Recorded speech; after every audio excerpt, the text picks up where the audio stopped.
Hello everyone, welcome to Nav classes podcast. आज मेरे साथ है JRF holder Devvati Gehlot. So congratulations Devvati ji. Subject sociology है ma'am. Sociology, yes ji. Please share the JRF journey कि आपने कैसे तैयारी करी इसकी। Ma'am first of all good evening ma'am. And सबसे पहले मैं अपने जो माता पिता हैं उनको धन्यवाद कहना चाहूंगी, क्योंकि वो उनका बहुत इम्पोर्टेंट इम्पोर्टेंट रोल है कि वो मेरे को उन्होंने इतना पढ़ाया कि मैं आज जेआरएफ क्वालिफाई कर पाई मैम। जी और आज अनफॉर्चुनेटली वो हमारे बीच नहीं है मैम मेरी सक्सेस में, और मुझे दुख है इस बात का, क्योंकि अगर वो होते तो बात कुछ और होती मैम। जी बट मैं खुश इस बात से हूँ कि जो मेरे पापा का सपना है कि मैं कामयाब हूँ, मैं बहुत आगे तक जाऊं, पढ़ाई करूं बहुत ज्यादा, तो आज कहीं ना कहीं मैं उसको पाने में सफल हो रही हूँ मैम। जी और मुझे खुशी है कि मैं अपने पापा का या मेरा सपना है वो साकार करने के लिए सक्षम हूँ मैम। और तो मैंने अपनी जो यूजीसी नेट की जर्नी है मैम अच्छे तरीके से 2022 से, और मैंने जितने भी टीचर मेरे को इस जर्नी में मिले हैं मैम, वो सब बहुत अच्छे टीचर मिले हैं। उनकी गाइडेंस से, उनके जो मतलब पेपर को क्रैक करने के लिए उन्होंने जो अप्रोच बताई है वो मैंने यूज की है अपने एग्जाम में, और मैं अपना जीआरएफ क्वालिफाई कर पाई हूँ मैम। जी, नाइस। सो अभी आप मैरिड भी हो, और अभी मैंने थोड़ी देर पहले आपको कॉल किया था कि पॉडकास्ट पे आप आना चाहते हो, तो आप बेसिकली अपनी जो रिस्पॉन्सिबिलिटीज है मैं देख रही हूँ वो सब निभाते हुए भी आपने नेट जेआरएफ की तैयारी की है साथ साथ, है ना। तो इस पर्टिकुलर स्ट्रगल के बारे में भी आप बता मैम सकते हैं कि कैसे मैनेज किया आपने इतने सब। मैं ये कहूंगी मैम कि जो हाउस वाइफ है ना, उसके लिए अपने रिस्पॉन्सिबिलिटीज को निभाते निभाते स्टडी करना बहुत ही मुश्किल काम है, सच में बहुत मुश्किल काम है मैम। और मैं ये कहूँ मैम कि मेरे पास गुड़िया है 1.5 साल की, और जो घर की रिस्पॉन्सिबिलिटीज है मैम, मैं वो भी बखूबी निभा रही हूँ, और इस बीच अपनी जो पढ़ाई है मैं वो भी कंटिन्यू रख रही हूँ, क्योंकि मुझे पढ़ना बहुत अच्छा लगता है मैम। और मैं बिल्कुल भी पढ़ाई नहीं छोड़ना चाहती मैम। मैं एकेडमिक अपनी जो जर्नी है ना उसको कंप्लीट करना चाहती हूँ, और फाइनली मैम मैं सक्सेस होना चाहती हूँ। तो इस बीच मेरी जो फैमिली है उसने भी खूब सपोर्ट किया है। पहले जब मैं अनमैरिड थी तो मेरे पेरेंट ने बहुत सपोर्ट किया है मैम। मेरे पापा, अगर कोई रिलेटिव बोलता था कि इसकी शादी कर दो, तो मेरे पापा का एक ही जवाब होता था कि मैं अपनी गुड़िया को बहुत ज्यादा पढ़ाऊंगा, जितना वो पढ़ेगी उतना पढ़ाऊंगा, मैं कभी उसको ये नहीं कहूंगा कि तू अपनी पढ़ाई छोड़ दे। देन मेरी मैरिज हुई, उसके बाद जो मेरे पति है मैम, वो भी कहीं ना कहीं उसी पाथ पे चल रही है जो जिस पाथ पे मेरे डैडी चले हुए थे मैम। वो उन्होंने मुझे बहुत ही इमोशनली या फिर हर तरीके से मैम उन्होंने मेरे को सपोर्ट किया है। और जो मेरे ससुराल वाले हैं मैम, वो भी मेरी जर्नी में अपना अच्छा कंट्रीब्यूशन दे रहे हैं, बिकॉज मेरी जो गुड़िया है वो अपने दादा दादी के पास बहुत, मैं एक स्पेशल थैंक यू मेरी अपनी गुड़िया को भी देना चाहूंगी मैम। क्योंकि कई बच्चे होते हैं कि वो जिद्दी होते हैं, वो बोलते हैं कि मुझे मम्मा के पास जाना है, मम्मा के पास जाना है। बट मेरी गुड़िया ऐसी जिद्दी नहीं है मैम, वो अपने दादा दादी के पास बहुत खुश रहती है। जब वो उनके साथ होती है तो वो मुझे याद नहीं करती कि मुझे मम्मा के पास जाना है। तो उसका भी कहीं ना टाइम कहीं मिल मेरी जाता। जर्नी में बहुत कंट्रीब्यूशन है मैम। उसकी वजह से भी आपको पढ़ाई करने के लिए टाइम मिल जाता है। ठीक है। सो आप, हाँ जी। जी मैम बिल्कुल, मैंने लाइब्रेरी ज्वाइन किया मैम स्पेशली पढ़ाई करने के लिए, और अच्छा। उस दौरान जो वो टाइमिंग है उसमें मेरी गुड़िया अपने दादा दादी के पास ही रहती थी मैम। सुबह से लेकर 4 बजे तक वो रखते थे उसको। अच्छा, आप कितनी देर पढ़ाई करते थे वैसे। मैम मैं 9 बजे लाइब्रेरी चली जाती थी और 4 बजे आती थी मैम वहां से। तो मैंने ये 6-7 घंटे जो इस बीच है वो अपनी पढ़ाई के लिए निकाल लिया मैम। बट ये है कि बीच में मेरा एक्सीडेंट हो गया था, तो 1.5 महीना मेरा जो छूट गया था। बट फिर भी मैंने 1-1.5 महीना जो फिर मुझे मिला उसमें बहुत ज्यादा हार्ड वर्क किया मैम, सिंगल एक सेकंड मैंने वेस्ट नहीं की। तो इस बीच में मैंने बहुत ज्यादा हार्ड वर्क करके, मुझे ये था कि पहले 3 बार नेट हो चुका था मैम, बट जेआरएफ नहीं हो रहा था, कभी 4 मार्क्स से कभी 2 मार्क्स से, ऐसे मैं बहुत मतलब टूट चुकी थी। लेकिन मुझे ये था कि मेरे को जेआरएफ को करना है और अच्छे मार्क्स से करना है मैम। और अब की बार मेरे ना, मैंने किसी को बताया नहीं है कि मुझे 220 मार्क्स गेन करने हैं, बट मेरे मन में था कि मेरे को अब 220 मार्क्स गेन करने हैं। और फाइनली मैम मेरे जेआरएफ क्वालिफाई जो मैंने किया है वो 220 मार्क्स हाँ, से ही किया है। यस, आपके मार्क्स बहुत अच्छे हैं, 220 मार्क्स आए आपके, जी मैंने मैम। देखा। एंड आपने जी मेरे को मैम। याद है कि आप जब मेरी क्लास में आते थे तो आपने कहा था कि मैम मेरे को पक्का लग रहा है इस बार मेरा जी जेएरएफ हो मैम। जाएगा, और जैसे मेरा जेएरएफ होगा, क्योंकि जेएरएफ के मार्क्स बन रहे हैं, मैं आपका रिसर्च का कोर्स हाँ लूंगी। जी मैम। तो आप अब मेरे रिसर्च जी मेंटरशिप मैम। वाले कोर्स में भी हो। सो नव क्लासेस ने आपको कैसे योगदान दिया, आप जी में से मैम। मतलब किस तरीके से पढ़ाई करते थे पेपर वन वगैरह? मैम अगर मैं ऑनेस्टली बोलूँ ना, तो ऐसा नहीं है कि मैंने सिर्फ आपको ही फॉलो किया है मैम, क्योंकि मेरा डिफरेंट सब्जेक्ट्स, आपका सब्जेक्ट हाँ, कॉमर्स है, मेरा सब्जेक्ट डिफरेंट वाइज सब्जेक्ट्स है, आपने तो पेपर मैंने वन को भी जरूर और फॉलो टीचर्स किया, को यस। किया है। जी मैम। बट मैं ये कहना चाहूंगी कि जो इनिशियली जो शुरुआत है ना मैम, वो मैंने आपके प्लेटफॉर्म से किया है, यूट्यूब पे मैम। मैंने यूट्यूब पे आपको देखा था उस वक्त, तो आपने स्टार्ट, मतलब मैं ये तो नहीं कहूंगी कि आपने स्टार्ट किया था, बट जब मैंने स्टडी को स्टार्ट किया था ना, हाँ, यूजीसी नेट की इस जर्नी को, तब मैंने फिर पहले तो नहीं हुआ था, लेकिन मैंने फिर 220 में मैम मैंने सब्सक्रिप्शन लिया और बहुत अच्छे से फॉलो किया है। और फिर मेरा मतलब नेट निकल रहा था टाइम मैनेजमेंट की वजह से, सिली मिस्टेक्स की वजह से। बट फिर अब आके तो मैंने सोच लिया था कि अब तो बहुत हो गया, अब तो जेआरएफ बीट करना ही है। और मैंने बिल्कुल दिन रात हार्ड वर्क किया मैम। मैं जब आती थी ना मैम, बस में आती थी, तो मैं बस में भी जो भी मेरे को 20-25 मिनट मिलते थे ना मैम, उसमें भी मैं स्टडी करती थी। मैंने कभी ये नहीं हुआ कि अब ये चलो अब तो आराम से घर चले जाओ बैठ के, नहीं, मुझे उस टाइम भी पीडीएफ पढ़नी है मैम। मैंने नहीं वेस्ट किया टाइम, मतलब इस बार में इतना वो था कि मेरे को जेआरएफ क्रैक करना ही करना है मैम, जी, बिल्कुल डेडिकेशन के साथ अब की बार मैंने किया है मैम। जी, वेरी नाइस। ठीक है। सो आप बाकी स्टूडेंट्स को क्या कहना चाहोगे कि किस तरीके से पढ़ाई करें वो, ताकि वो मोटिवेटेड रहे और इसमें आगे? जी मैम। मैं स्टूडेंट्स को ये कहना चाहूंगी मैम कि देखो, पढ़ाई बहुत जरूरी है। आप 6 मंथ तो एटलीस्ट जरूरी है। वास्ट सिलेबस होता है पेपर वन का, अब तो पेपर वन को इतना इन डेप्थ में पूछना ही पड़ेगा मैम। जैसे ही हम क्लासेस देखते हैं, अब किसी ने कोई है जो सेल्फ स्टडी भी करता है मैम, उसको बहुत ज्यादा हार्ड पड़ता है और इधर उधर से ढूंढना पड़ता है। बट जिन्होंने, जैसे किसी को फॉलो करता है, टीचर को सब्सक्रिप्शन ले रखा है किसी भी प्लेटफॉर्म से मैम, तो मैं ये कहूंगी कि क्लासेस को देखो एंड देन मतलब 2-3 बार तो रिवाइज करो मैम सिलेबस को। और ये तो देखो सबसे ज्यादा जरूरी है ही है, क्योंकि हमें कंसेप्चुअल जो क्लैरिटी है वो करनी है मैम। पर सबसे ज्यादा जरूरी ये है मैम कि जो एग्जाम की हमारी परफॉर्मेंस होती है ना मैम, 3 आवर्स की, वो सबसे ज्यादा मायने रखती है। क्योंकि देखो, हम चाहे 6 महीने पढ़े या कितना भी टाइम पढ़े, मेन तो वही है मैम, हमारी परफॉर्मेंस है। और उसी के बीच बच्चा क्या करता है कि अपने माइंड को डिस्ट्रैक्ट कर लेता है, वो काम नहीं रख पाता मैम। और सभी स्टूडेंट्स के साथ ऐसा होता है। और क्या होता है मैम, वो सिली मिस्टेक्स कर देता है, अगर उसका दिमाग मतलब नहीं है उसमें, तो वो सिली मिस्टेक्स भी करता है मैम। कभी क्वेश्चन को अच्छे से नहीं पढ़ पाता, तो उसके हिसाब से रॉन्ग आंसर टिक कर देता है मैम।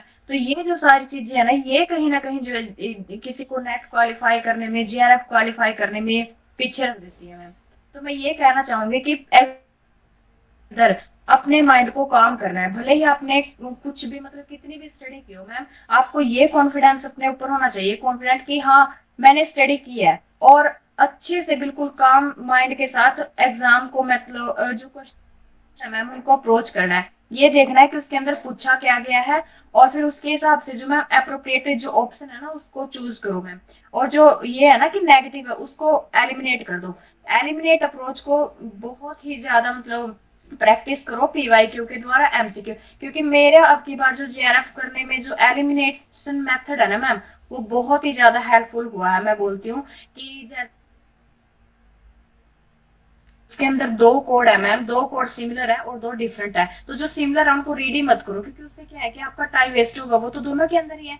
और फिर जो अदर 2 है ना, उनको रीड करो और उसमें से भी जो अप्रोप्रिएट है उसको सिलेक्ट करो और दूसरे को एलिमिनेट कर दो मैम। इससे हमारा टाइम बहुत ज्यादा बचेगा और हमें जो अप्रोप्रिएट आंसर है मैम वो भी मिलेगा। तो ऐसे ही मेरा अब की बार जेआरएफ हुआ मैम, मैं ऑनेस्टली अपना एक्सपीरियंस बता रही हूँ बच्चों को। जी, जी, बहुत अच्छा जी डिटेल में मैम। बताया है, बहुत अच्छा। एक्चुअली यही रिक्वायरर, ये यही बता रहा है कि आपने इतनी बारी पहले सिर्फ नेट निकाला और अब आपका जेआरएफ हुआ है। तो वो उस चीज के पीछे का जो रीजन है कि क्यों जी नहीं मैम। हुआ और क्यों हो सकता है, वो आपने बहुत अच्छे से डिटेल में बताया। मैम जी। हम्म। मेरी तो मैम वो परफॉर्मेंस ही मेन रही है, क्योंकि मैंने देखो मेरी कंसेप्चुअल क्लैरिटी थी मैम।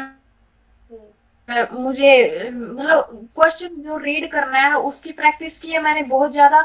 और मैम एलिमिनेटिंग जो मेथड है उसको अप्रोच किया है मैम। उससे मेरा टाइम भी बचा है, और वो ये है कि मैं अपना जो जेआरएफ हूँ वो भी क्वालिफाई कर पाई हूँ मैम। मैम बोलते हैं कि मैथ पक्का करो तभी आपका जेआरएफ क्वालिफाई होगा। मैं ऑनेस्टली बोल रही हूँ, मेरा डीआई का की बार एक क्वेश्चन ठीक हुआ है। जी। जबकि मैम मैंने डीआई की खूब प्रैक्टिस किया है, मैंने काफी सारी डीआई प्रैक्टिस किया है, बट हुआ क्या कि एग्जाम के अंदर मेरी शिफ्ट में ऐसा आया। अब हो सकता है वो दूसरे बच्चों को समझ आ गया हो, बट मेरे को उसकी टेबल नहीं समझ आई मैम, कि डाटा कौन कौन सा लूं, मुझे समझ नहीं आया, टेबल नहीं समझ आई।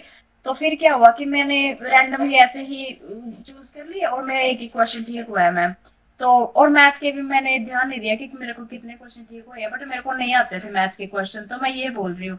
तो मेरा कहने का ये मतलब है मैम कि फोकस एग्जाम को अप्रोच करो, जो क्वेश्चन है फोकस के साथ अप्रोच करो। क्वेश्चन में ही आपको आंसर मिलेगा कहीं ना कहीं उससे रिलेटेड। तो बस आपको ना काम रखने की जरूरत है उस वक्त, अपने माइंड को डिस्ट्रैक्ट नहीं होना है मैम, कि डिफिकल्ट क्वेश्चन को देख करके डिस्ट्रैक्ट हो गए कि हमें आएगा या नहीं आएगा, ऐसा नहीं होता है मैम। आप अगर काम माइंड के साथ करोगे ना तो डेफिनेटली आपका जो एग्जाम है वो क्रैक होएगा मैम। जी बिल्कुल।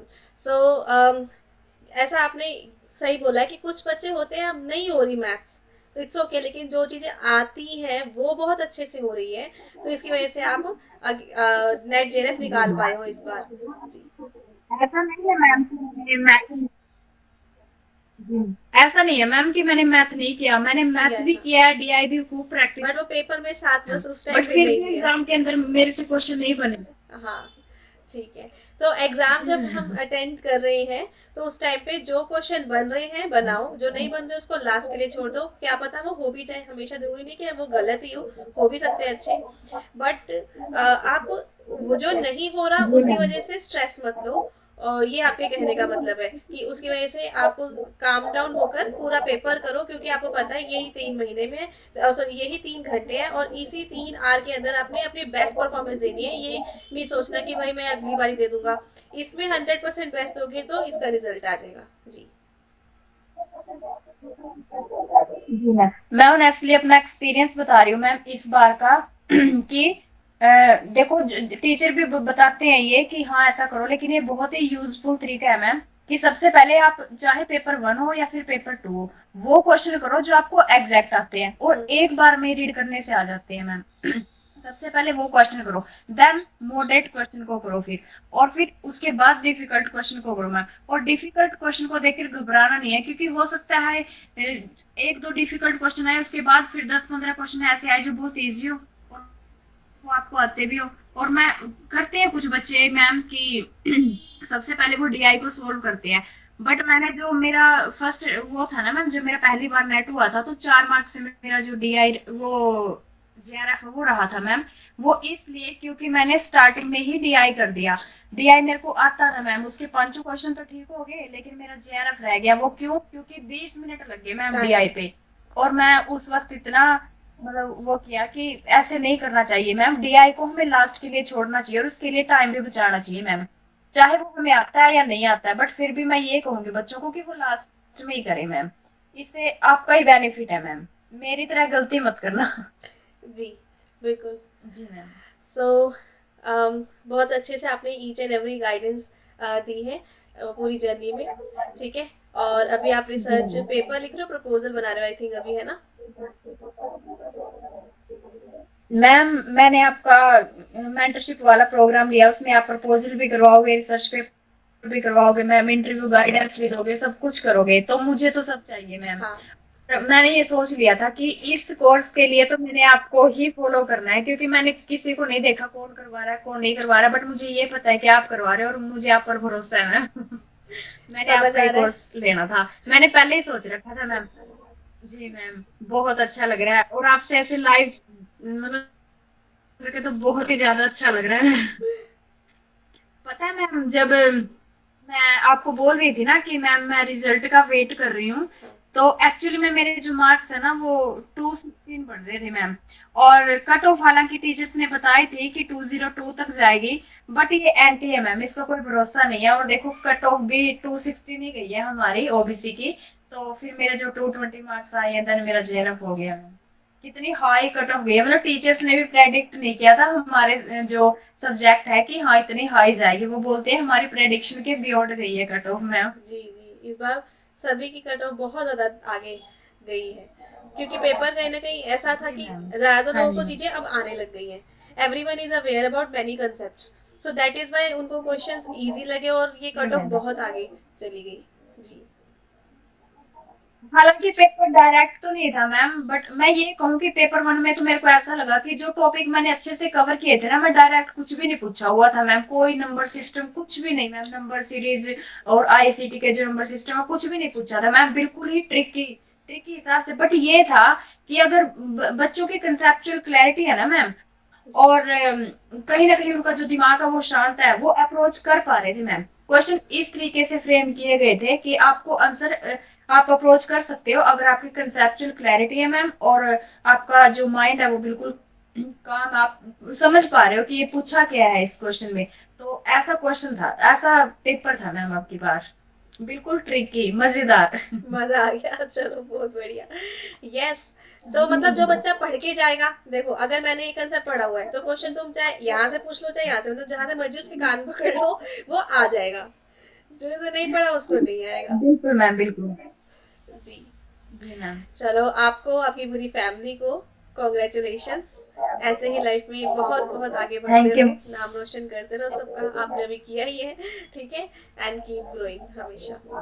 अब आपके साथ मैंने मैंने मैम आगे की जर्नी को आपके साथ कनेक्ट किया है, तो मुझे पूरा विश्वास है कि आप बहुत ज्यादा हेल्प करोगे मैम, आगे बिल्कुल, की जो सक्सेस है वो हाँ पाने में। बिल्कुल, आप मेरे से जी पर्सनलाइज मैम। जुड़े हुए हो। ठीक है, मेंटरशिप वाले कोर्स में और आगे भी बिल्कुल हम आपके साथ हैं। ठीक है, so thank you so much. Dream believe act and achieve, and JRF is yours now. Keep growing. Thank you. Thank you ma'am.